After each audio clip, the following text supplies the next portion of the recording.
I'm very thankful for the many blessings that have come my way through both my family and Holy Apostles Parish, especially Father Lynn letting me do this homily. It's very nice. I'm especially thankful for those that have traveled across the country to participate in yesterday's ordination Mass. It's been very humbling for me. Father Gregory is a family friend of ours, and he traveled here from Steubenville, where he is a Franciscan friar. I have fantastic in-laws. They traveled here from Texas to be here.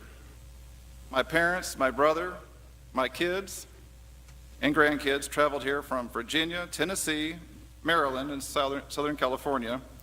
This whole experience has taught me something about my family. They love me enough to travel here to be a part of my life. That feels pretty good. When it comes to interacting with the family in this whole ordination event, there's a multi-step process. First, I had to share the information with my family that I was going to get ordained and that I'd like them to come. Second step was for them to receive that invitation and make the choice to respond to that.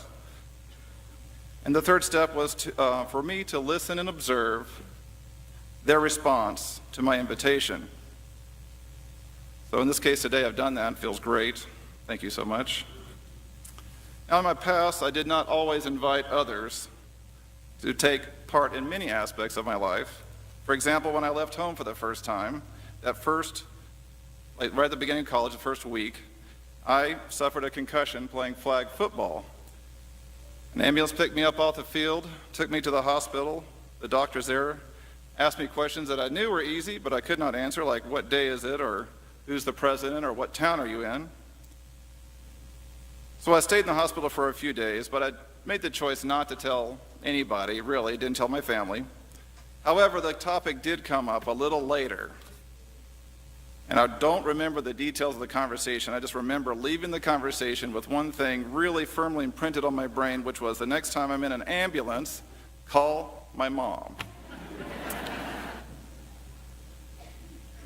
Now, my choice not to call my parents did a couple of things. It did not allow them to receive the invitation to come into my life. It didn't give them a chance to respond to that in their love.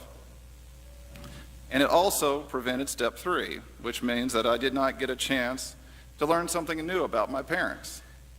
I mean, maybe I could have called and my mom might have said, it's kind of interesting in the hospital, but I got to get dinner started, so see you later. Now, you would not have done that. Would you, Mom? No? Okay. She says no. I'm so happy. I didn't know how this was going to go.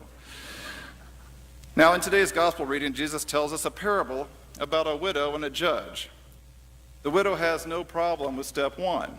She is repeatedly inviting the judge into her life. Step 2 is where things get interesting. The people listening to Jesus at that time would have understood a couple things about this judge and this widow in that society. The widow was essentially powerless. There was not a job called judge in the Roman Empire. What there were these governors, local area governors, and so they had the responsibility for being the army commander, tending the treasury, and settling disputes. So this is a very powerful person. It's a contrast between a very powerful person in that society and an essentially powerless person. But the judge has problems. Jesus refers to the judge as being dishonest. So he's essentially a liar. He doesn't fear God or have regard for others. So who is left in that equation? It's just himself. So the judge is a bit of a narcissist. And so the third thing, the gospel reading translation here says that he's afraid that the widow will strike him. Now the Greek word here used is hupopiazo. And that word is a little bit more specific than just a generic strike. It actually means the judge is concerned that the widow will attack him so viciously that his entire face will be black and blue. Which means it's not reasonable to think that a powerless person could come up to the local area governor, the army commander, and do that to him. So he really can't think straight. So in summary, the judge is a lying narcissist that cannot think straight. Now Jesus is saying, look, even that guy can respond to a request, how much better will God respond to it, the God that isn't a liar but is the truth, who isn't a narcissist but is actually not even close to being self-centered, very selfless, but also can think straight and also think with an eternal perspective. How much better will the response be? When we choose to pray, we're doing step one. We're inviting God into our lives. Step two, God responds to that in his love, but that's not the end of it. Jesus says in this parable, he says, listen to what the judge says. That's step three. So when we're praying, we're supposed to look and hear the response. Sometimes in my past, I know for sure I've prayed for things and it felt like I got no response. There is a response happening. It's just important to pay attention to what the response is. It tells you something about God. He doesn't let you win the lottery every time you pray for it. I know that from my own experience.